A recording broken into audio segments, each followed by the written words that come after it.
प्रिय छात्रों, भारतीय राज्य व्यवस्था के अपनी इस व्याख्यानमाला के अंतर्गत आज मैं आप सबके समक्ष भारतीय संविधान की उद्देशिका या जिसे प्रस्तावना के नाम से भी जाना जाता है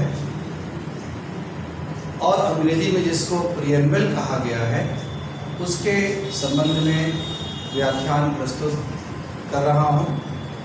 एक्सीलेंट आईएएस एकेडमी की हमेशा से कोशिश है कि सरल से सरल और संक्षिप्त और सारगर्भित रूप में आपको परीक्षोपयोगी विषयों को प्रस्तुत किया जाए।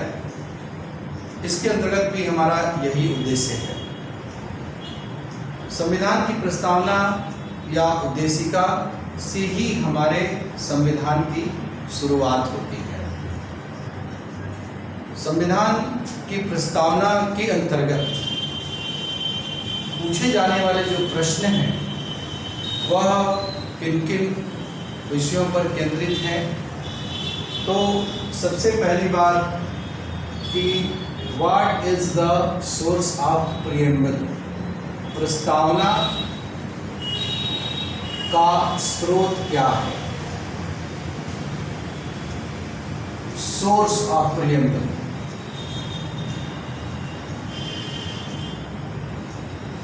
तो हम जानते हैं कि संविधान की प्रस्तावना अमेरिका के संविधान से ग्रहण की गई है।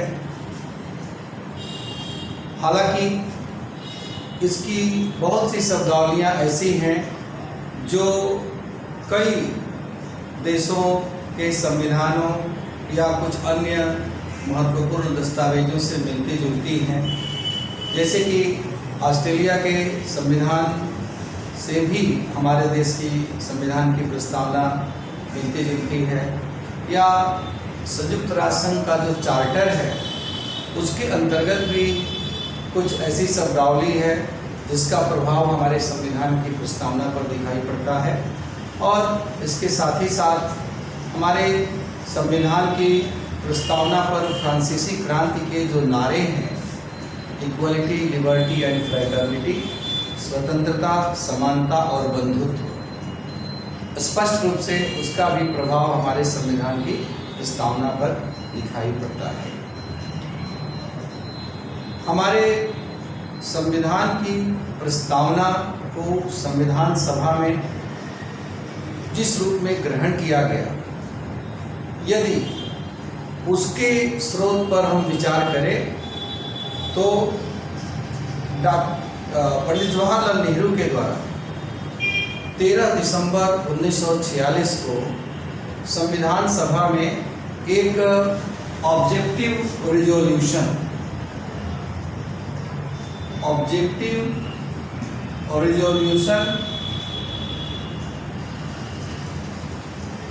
जिसको कि हिंदी में उद्देश्य संकल्प कहा गया, उद्देश्य संकल्प, पंडित नेहरू के द्वारा संविधान सभा में 13 दिसंबर को यह उद्देश्य संकल्प प्रस्तुत किया गया था और 22 जनवरी 1947 को इस उद्देश्य संकल्प को स्वीकृत किया गया था। नाम से स्पष्ट है कि इसमें संविधान के उद्देश्यों को समाहित किया गया था। हमारे संविधान की जो प्रस्तावना या उद्देशिका या प्रीएम्बल है, वास्तव में इसी उद्देश्य संकल्प का संशोधित, परिवर्धित और परिष्कृत रूप है। दूसरी बात कि ये प्रस्तावना है क्या। हमारे संविधान की जो प्रस्तावना है, ये प्रस्तावना क्या है, इसमें क्या कहा गया है। दरअसल संविधान की प्रस्तावना पूरे भारतीय संविधान का निचोड़ है, उसका सार है। इसीलिए अर्नेस्ट बार्कर ने कहा कि preamble of Indian constitution is the key note of the constitution, या सर्वोच्च न्यायालय ने इसको स्पिरिट ऑफ कॉन्स्टिट्यूशन या key to the open the minds of constitution makers, संविधान की आत्मा या संविधान निर्माताओं के मस्तिष्क को समझने वाली कुंजी की संज्ञा दी। मशहूर विधिवेत्ता ननी पालखीवाला ने कहा कि preamble is the identity card of the constitution, अर्थात प्रस्तावना या उद्देशिका भारतीय संविधान का परिचय पत्र है। वास्तव में पूरे भारतीय संविधान का संक्षिप्त परिचय हमें संविधान की प्रस्तावना को पढ़ने से ही प्राप्त हो जाता है। इसी तरह से संविधान सभा के एक महत्वपूर्ण सदस्य जो कि ड्राफ्टिंग कमेटी प्रारूप समिति के भी सदस्य थे, के.एम. मुंशी ने कहा कि preamble is the horoscope of constitution, अर्थात उद्देशिका या प्रस्तावना संविधान की जन्म कुंडली है। जिस प्रकार से एक संक्षिप्त जन्म कुंडली के माध्यम से किसी मनुष्य के संपूर्ण जीवन के बारे में पूरा विवरण एक ज्योतिष शास्त्री के द्वारा प्राप्त किया जा सकता है, उसी प्रकार से संविधान के मर्मज्ञ के द्वारा भारत के संविधान की उद्देशिका को पढ़ करके पूरे संविधान के मर्म को समझा जा सकता है। इसलिए ये कहना भी सही है कि उद्देशिका संविधान की जन्म कुंडली है। आखिर इतना अधिक महत्व दिया गया है संविधान की उद्देशिका को, तो क्यों? इसका कारण ये है कि इसमें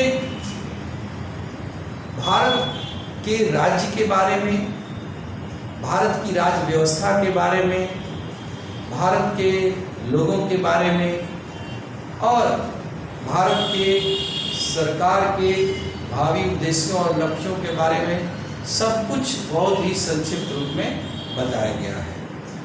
हम जानते हैं कि यदि प्रीएम्बल को हम देखें तो वह केवल एक सेंटेंस है जिसे उचित स्थानों पर विभिन्न प्रकार के विराम चिन्हों के प्रयोग के साथ व्यक्त किया गया है, लेकिन अपने आप में वह एक सिंगल सेंटेंस, एक वाक्य ही है। हम भारत के लोग भारत को एक संपूर्ण प्रभुत्व संपन्न समाजवादी पंथनिरपेक्ष लोकतंत्रात्मक गणराज्य बनाने के लिए और उसके सभी नागरिकों को सामाजिक, आर्थिक और राजनीतिक न्याय, विचार, अभिव्यक्ति, विश्वास, धर्म तथा उपासना की स्वतंत्रता तथा प्रतिष्ठा और अवसर की समता उपलब्ध कराने के लिए और उन सब में व्यक्ति की गरिमा तथा राष्ट्र की एकता और अखंडता सुनिश्चित करने वाली बंधुता के लिए हम इस संविधान सभा में 26 नवंबर 1949 को एकता द्वारा इस संविधान को अंगीकृत, अधिनियमित और आत्मार्पित करते हैं। तो यही हमारे संविधान के प्रस्तावना की मूल शब्दावली है। ओरिजिनल रूप में, जिस रूप में हमारे प्रस्तावना को संविधान में रखा गया है। आखिर प्रस्तावना को इतना महत्व क्यों दिया गया? सर्वोच्च न्यायालय ने इसे संविधान की आत्मा क्यों कहा? और उसने कहा कि जहाँ कहीं संविधान का अर्थ करने में, कॉन्स्टिट्यूशन को इंटरप्रेट करने में किसी भी प्रकार की संदिग्धता की स्थिति उत्पन्न होगी, वहाँ पर उद्देशिका या प्रस्तावना का सहारा लेकर के संविधान की व्याख्या की जा सकती है। तो हम देखते हैं कि हमारे इस प्रस्तावना में क्या क्या है। वास्तव में यदि हम अपने प्रस्तावना को देखें तो हमारा प्रस्तावना संविधान के स्रोत को बतलाता है।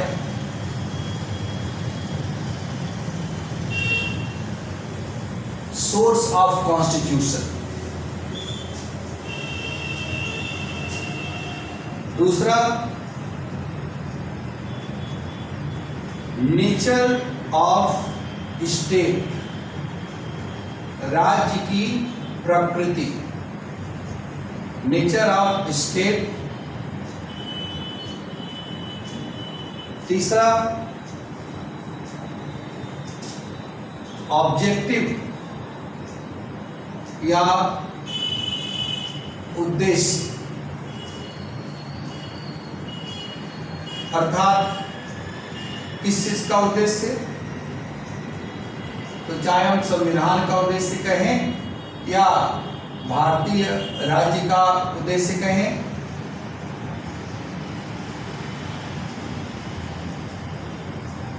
और चौथी चीज कि यह संविधान के अंगीकरण की तिथि को स्पष्ट करता है। अंगीकरण की तिथि।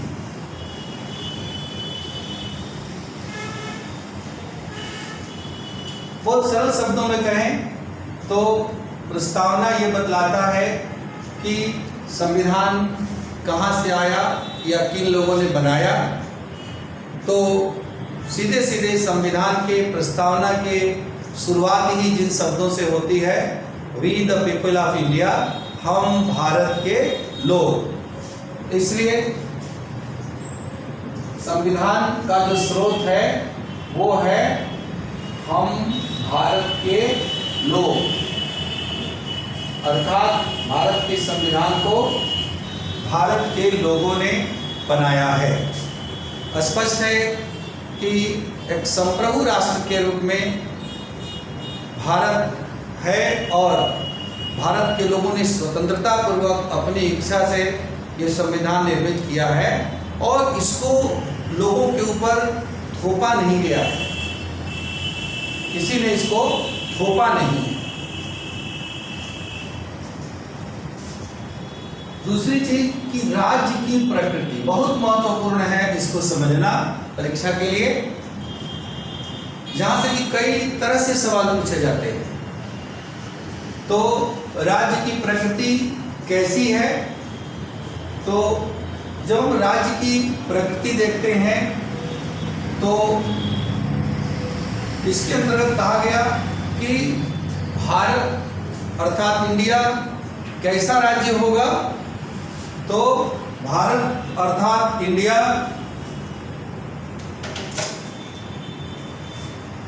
एक संपूर्ण प्रभुत्व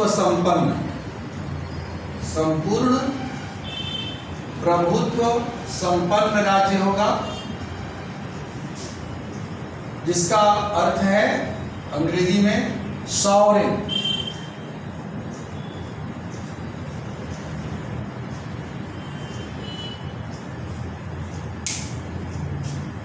सॉवरेन का मतलब यह होता है कि भारत एक स्वतंत्र राज्य है या देश के भीतर भारत राज्य के समकक्ष कोई दूसरी शक्ति इसको चुनौती देने वाली नहीं होगी। देश के भीतर, देश की सीमाओं के भीतर भारत राज्य की सर्वोच्च सत्ता होगी और अंतर्राष्ट्रीय स्तर पर भी, देश के बाहर भी एक संप्रभु राष्ट्र के रूप में भारत अपने विदेश नीति का, वैदेशिक संबंधों का स्वतंत्रता पूर्वक निर्धारण करेगा। यह किसी दबाव में या किसी की अधीनता में नहीं होगा। दूसरी बात, समाजवादी अर्थात सोशलिस्ट,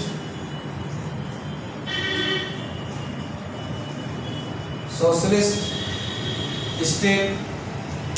यहां पर हम स्पष्ट कर दें कि सोशलिस्ट या समाजवादी शब्द मूल प्रस्तावना में नहीं था, इसे 42वें संशोधन के द्वारा 1946 में जोड़ा गया।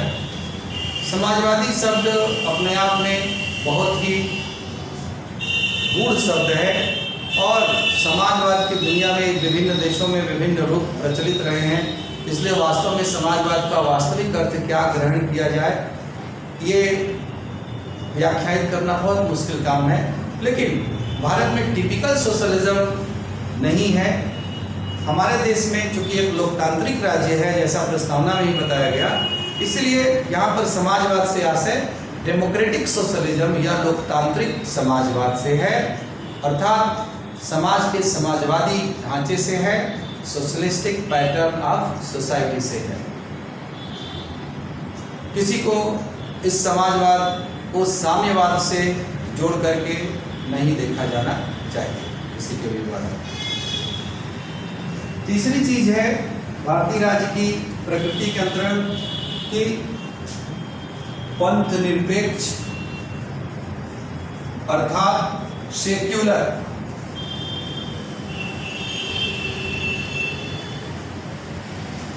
संविधान में इन शब्दों को कहीं व्याख्यायित नहीं किया गया है। सेक्युलर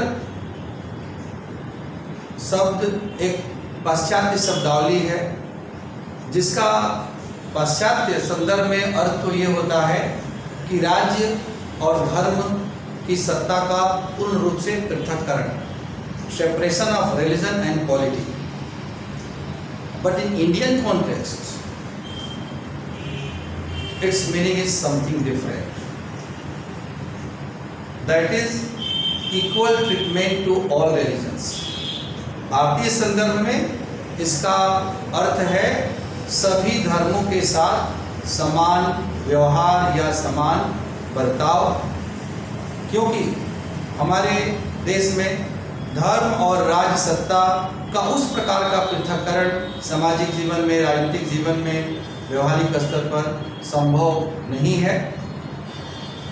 हाँ, ये मूलभूत रूप में निश्चित रूप से इस रूप में हमारे यहाँ धर्मनिरपेक्षता है कि कोई स्टेट रिलीजन नहीं है। राज्य के द्वारा भारत के अंतर्गत प्रचलित विभिन्न धर्मों में से किसी भी धर्म को अपना आधिकारिक धर्म नहीं घोषित किया जा सकता। धर्मनिरपेक्षता में यह बात भी निहित है। वैसे एक बहुत महत्वपूर्ण मुद्दा है जिस पर विस्तार से कभी एक अलग लेक्चर में हम विचार करेंगे। और हमें ये भी ध्यान रखना चाहिए कि सर्वोच्च न्यायालय ने कई मामलों की सुनवाई करते हुए अपने निर्णय में कहा है कि पंथ निरपेक्षता भारतीय संविधान के बेसिक स्ट्रक्चर या मूलभूत ढांचे के सिद्धांत के अंतर्गत समाहित है।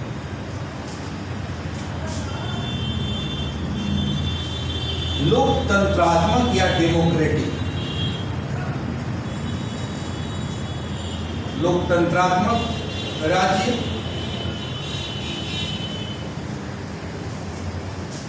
Democratic state.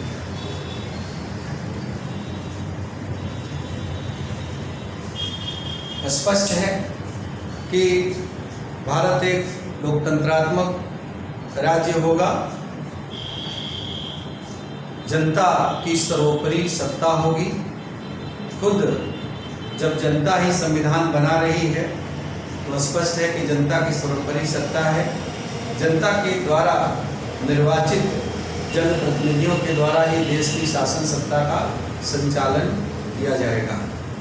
हमने संसदीय लोकतंत्र को अपनाया है, न कि अध्यक्षीय लोकतंत्र।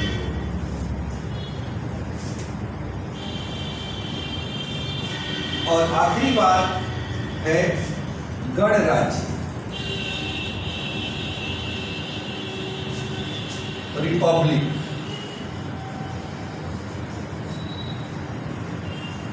रिपब्लिक या गणराज्य अर्थात एक ऐसा राज्य जिस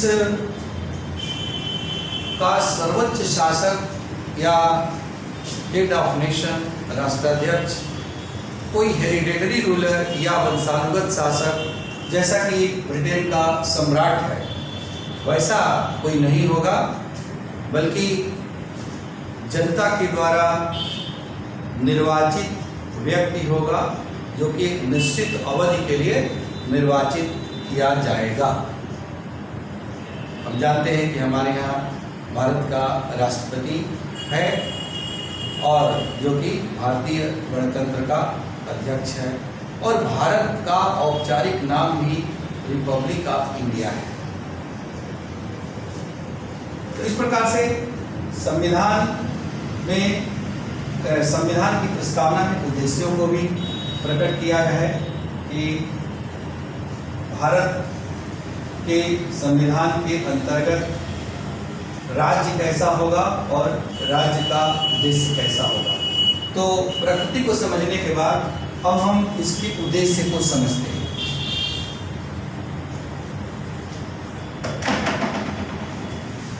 उद्देश्य, संविधान बनाते समय हमारे संविधान निर्माताओं का क्या उद्देश्य था, उनके दिमाग में क्या चल रहा था। इतने लंबे संघर्ष के बाद, आज़ादी की लड़ाई लड़ने के बाद जब हमें चिर प्रतीक्षित आज़ादी प्राप्त हुई, तो सैकड़ों सालों से एक आज़ाद देश के रूप में यहाँ के नागरिकों का जो सपना था, उस सपने को साकार करने का दायित्व हमारे संविधान निर्माताओं के ऊपर था। उन्होंने प्रस्तावना में उस दायित्व को उद्देश्यों के रूप में प्रस्तुत किया है। तो ये उद्देश्य क्या है? तो ये उद्देश्य है भारत के सभी नागरिकों को न्याय, स्वतंत्रता,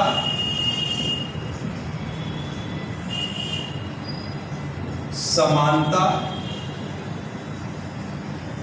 उपलब्ध कराना। न्याय अर्थात जस्टिस, स्वतंत्रता अर्थात लिबर्टी या फ्रीडम, और समानता अर्थात इक्वालिटी।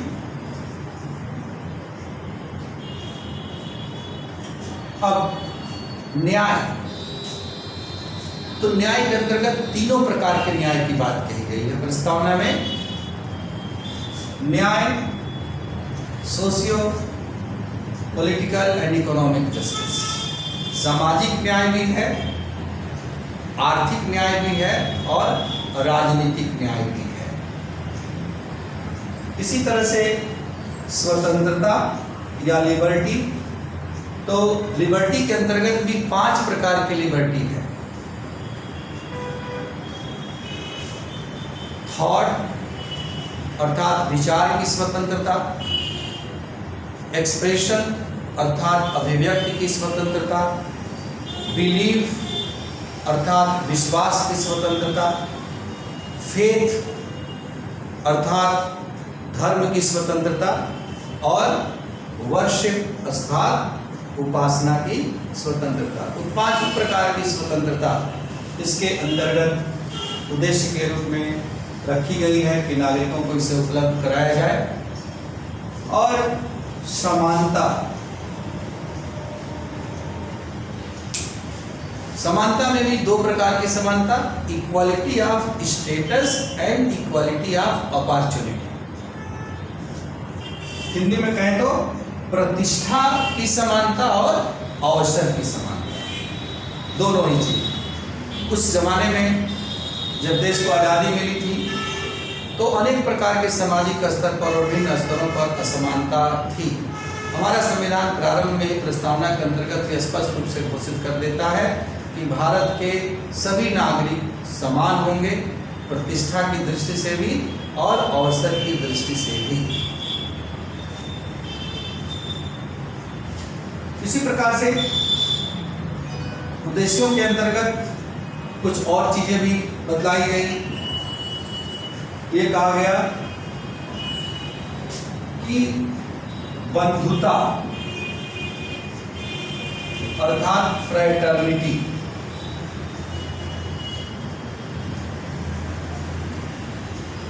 बंधुता या बंधुत्व, तो भारत के सभी नागरिकों में ब्रदरहुड या भाईचारे की भावना, प्रेम सौहार्द की भावना को विकसित करने और बढ़ाने का उद्देश्य भी संविधान की प्रस्तावना के अंतर्गत व्यक्त किया गया है। और ये किस प्रकार की बंधुता है? तो राष्ट्र की एकता और अखंडता सुनिश्चित करने वाली, अर्थात राष्ट्र की एकता व अखंडता, unity and integrity of the nation को सुनिश्चित करने वाली बंधुता। तो इस प्रकार से प्रस्तावना में देश की एकता और अखंडता को भी सुनिश्चित करने का उद्देश्य रखा गया है और इस दृष्टि से भारत के सभी नागरिकों में बंधुता की भावना को विकसित करने की बात कही गई। और एक बात कही गई, व्यक्ति की गरिमा,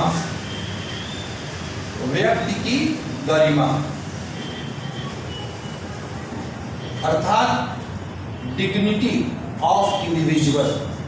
तो डिग्निटी ऑफ इंडिविजुअल की भी बात कही गई कि हर मनुष्य की मनुष्य होने मात्र के नाते उसकी गरिमा होगी, चाहे वो उसका कोई भी धर्म हो या उसकी कोई भी जाति हो, उसका नस्ल कुछ भी हो, रहने वाला कहीं का भी हो, किसी भी संस्कृति से संबंधित हो, लेकिन व्यक्ति की गरिमा को पूर्ण महत्व दिया जाएगा, उसको सुनिश्चित किया जाएगा। तो ये तो उद्देश्य के रूप में प्रस्तावना के अंतर्गत हैं। इनके साथ ही साथ प्रस्तावना में ये भी बताया गया कि हम इस संविधान को कब अपना रहे हैं, अर्थात date of adoption of the constitution, संविधान के अंगीकरण की तिथि, दैट इज 26 नवंबर 1949। तो हमारा संविधान 26 नवंबर 1949 को अपनाया गया।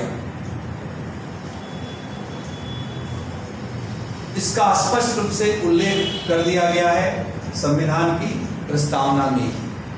हम जानते हैं कि संविधान के कुछ भाग तत्काल प्रभाव से अर्थात 26 नवंबर 1949 से ही लागू हुए थे, लेकिन पूरी तरह से संविधान 26 जनवरी 1950 को जब भारत औपचारिक रूप से गणतंत्र बना तब लागू हुआ था।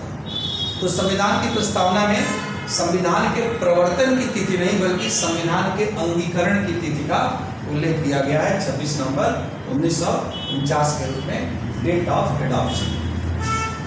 प्रस्तावना के अंतर्गत एक और बात हमें ध्यान देनी है कि संविधान में प्रस्तावना में 3 और शब्दों का प्रयोग किया गया है। ये कहा गया कि 26 नवंबर 1949 को एतद द्वारा हम इस संविधान को अंगीकृत करते हैं, अधिनियमित करते हैं और आत्मार्पित करते हैं। We do hereby adopt, enact and to give ourselves। तो इनका अर्थ क्या है? तो अंगीकृत करने का अर्थ मैंने बताया कि संविधान को अपनाना। तो संविधान को अपनाया गया। अधिनियमित करने का मतलब यह है कि संविधान एक अधिनियम अर्थात एक कानून के रूप में है। हमने पहले भी बताया था संविधान को का अर्थ स्पष्ट करते हुए कि संविधान भी एक प्रकार का कानून है, लेकिन संसद के अधिनियमों की तरह का यह अधिनियम नहीं है। यह जो supreme law of the land है, देश का सर्वोच्च कानून है। किसी भी अधिनियम का प्रभाव होता है, उसके पीछे ताकत होती है, किसी राज्य की संप्रभुता की बाध्यकारी ताकत। तो संविधान के अंतर्गत भी बाध्यकारी ताकत है, इसको हम बाध्यकारी ताकत के रूप में स्वीकार करते हैं, अर्थात संविधान की बाध्यता को भी हम स्वीकार करते हैं। अधिनियमित करने का मतलब ये है, इसे हम कानूनी रूप में स्वीकार करते हैं। और आत्मार्पित, टू गिव आवरसेल्फ, अर्थात हम इस संविधान को स्वेच्छा से आत्म अर्पित, स्वेच्छा से स्वयं को अर्पित करते हैं। अर्थात इस संविधान को हमें कोई और नहीं दे रहा है, या इस संविधान को अपनाने के लिए हमारे ऊपर कोई दबाव नहीं डाल रहा है। हम अपने हृदय से इस संविधान को अपना रहे हैं। तो ये हमारे संविधान की प्रस्तावना है।